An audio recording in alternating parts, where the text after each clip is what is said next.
Welcome to a very special episode of Anything Nice to Say, where we aren't talking about good things in bad movies. Today we are crossing into apologetics. That's right. We are here to defend the reality and not at all conspiracy theory that Die Hard is, in fact, a Christmas movie.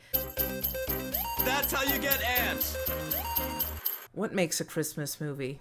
Jingle bells? Santa Claus and ho ho ho and mistletoe and presents for pretty girls? No.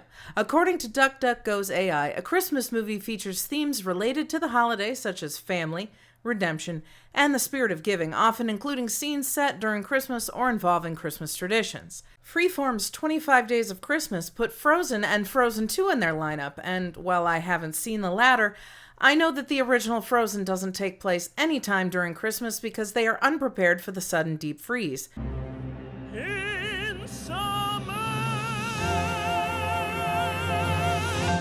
And if I know anything about fictional Scandinavian countries, it's likely that they would be participating in pagan worship, and implying a Council of Nicaea throat-punching St. Nicholas existing in their fantasy land is, well, a fantasy.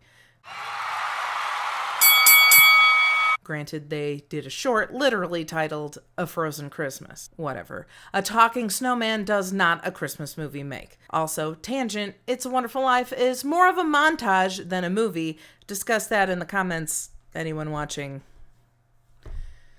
Then there are those movies that get left off of the list regardless of their depth of Christmas moviness. The Lion, the Witch, and the Wardrobe. Definitely a Christmas movie with religious overtones, plenty of snow, a land that is always winter with no Christmas until the resurrection of Aslan, the symbolic Jesus lion. C.S. Lewis is a genius, and I will not hear otherwise. There are films that bridge the gap. Holiday Inn, the movie where the song White Christmas originated, is clearly a movie that celebrates every holiday and could be watched any time of year. I mean, who remembers that old Christmas standard, "In Your Easter Bonnet"? In your Easter bonnet. With an absolute banger of a soundtrack, A Nightmare Before Christmas exists in the gap between Halloween and Christmas, an easy compromise for those who don't know what to watch on Thanksgiving. The Detroit Lions. You're watching the Detroit Lions. Today, we'll be looking at the things that make Die Hard unquestionably a Christmas movie. Things that don't exist in movies like Lethal Weapon and Iron Man 3, which are merely movies that take place during Christmas. If you disagree, well, all I can say is yippee-ki-yay, Our first argument is this. If it were not Christmas, the plot would have to change. John McClane is estranged from his wife. He is attempting to make amends, and their possible reconciliation comes in the form of her office Christmas party. That's right. Without the Christmas party, there is no invite. There are no amends. There is no reason for John McClane to be in Los Angeles. There's no fist with your toes. It also is why the rest of the office building is so empty. Hans Gruber and his goons have picked this night specifically because they know the building will be almost empty in anticipation of the holiday. Looser security, fewer people, and the one person he needs to get through the vault, Takagi. Let's take a look back at AI's answers about what makes a Christmas movie. Themes related to holiday like family. Well, the whole point of the movie is McClane seeking redemption in the eyes of his wife. His children get dragged into it later, so the whole family is there before the end of it. We also know that John has achieved his redemption when Holly introduces herself as Holly McClane, instead of using her maiden name, which she has been using throughout the film. Besides McClane's redemption arc, we also have Al Powell's, a man who accidentally shot someone and is now stuck on duty Christmas Eve, while his pregnant wife is home alone. Oh, more family themes! He gets his redemption at the end when he doesn't hesitate to draw a gun on the bad guy. What else does AI say? Oh, the spirit of giving. Well, the bad guys gift McClane with a machine gun. Ho, ho.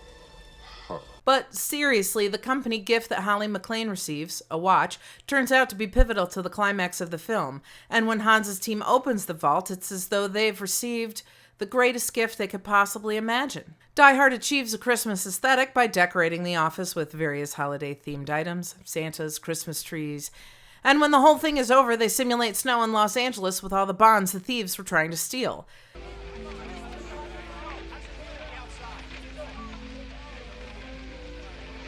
There's also the metaphor of John McClane squeezing into the air duct as though he's Santa trying to fit down a chimney. Die Hard's soundtrack is almost exclusively Christmas music. Some pretty great tracks, by the way, including Beethoven's Ode to Joy, which was famously performed to mark the fall of the Berlin Wall in 1989 on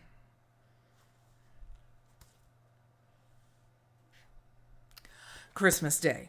The writer of Die Hard has called it a Christmas movie. It becomes available to watch on the streaming platforms at Christmas time. After all that, you have to agree that Die Hard is a Christmas movie. And if you still don't, I have a trump card. We're going to win so much. It's a Christmas movie if you say it is.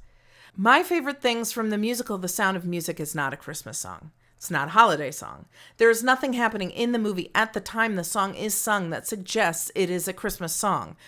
They're all just trying to comfort themselves during a thunderstorm. When the movie was coming out, the promoter Lou Simon wanted a song released to the public to garner interest in the film. Music producer Mickey Kapp had Jack Jones's Christmas album on the docket. They added sleigh bells, and all of a sudden, My Favorite Things ended up on dozens of holiday albums, cementing it as a Christmas classic. It's tradition. It's a Christmas song because you say it is.